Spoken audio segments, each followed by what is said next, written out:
Use point of view stories. Use point of view stories. That's rule number 5.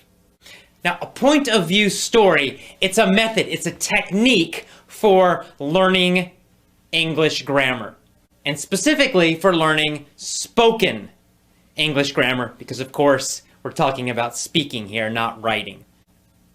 A point of view story, or stories actually, it's a series of stories.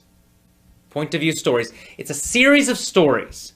So basically what you need to do is you get one basic story told from a certain point of view. What that means is really it's told about a certain time. Let me give you a very, very, very simple example. There was a dog. He was very hungry, so he ate a lot of food. That's not much of a story, but it's just an example, okay? So you would listen to this story in the past, right? 10 years ago, there was a dog. He was very hungry, and he ate a lot of food. And then, of course, a real point of view story would be much longer. It would be more interesting and funny, and it would be a little more complicated. But just for our example, I'll use something very, very, very, very simple so you understand the idea. So the first thing is you listen to this story from one point of view, the past.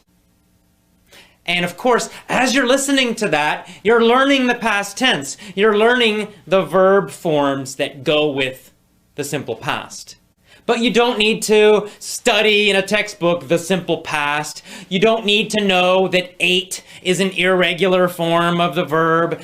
You don't need to know any of that. All you need to do is listen to the story. Now here's the next thing you do with point of view stories. Next, you would listen to that same exact story, but now it would be told from the present point of view. So you might listen to a story that starts like this.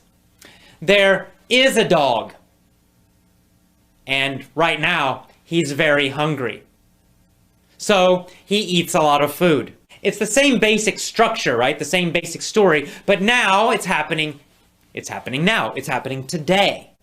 And by listening now to these two versions of the story, you would learn the past, and then you would learn the present. And you wouldn't just learn the verb forms. You would learn all of the structures. You would learn how we talk about the past. You would learn how we talk about the present. Again, you don't need to know the present perfect. You don't need to know what that means. You don't need to analyze it. You don't need to remember it.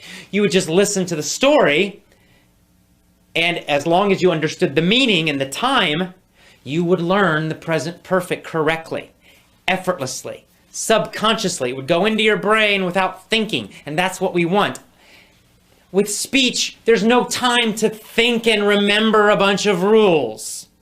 There's no time to translate. Everything happens very instantly, immediately, automatically. You need to think it in English, feel it in English, understand it instantly in English, say it instantly in English correctly. And you'll never learn that by studying grammar rules. Will not happen. You will learn it through point of view stories. And by listening to all the different versions, your brain would get a feeling for how things change. Sometimes it's not just the verbs. Sometimes vocabulary changes a little bit when we talk about different time periods.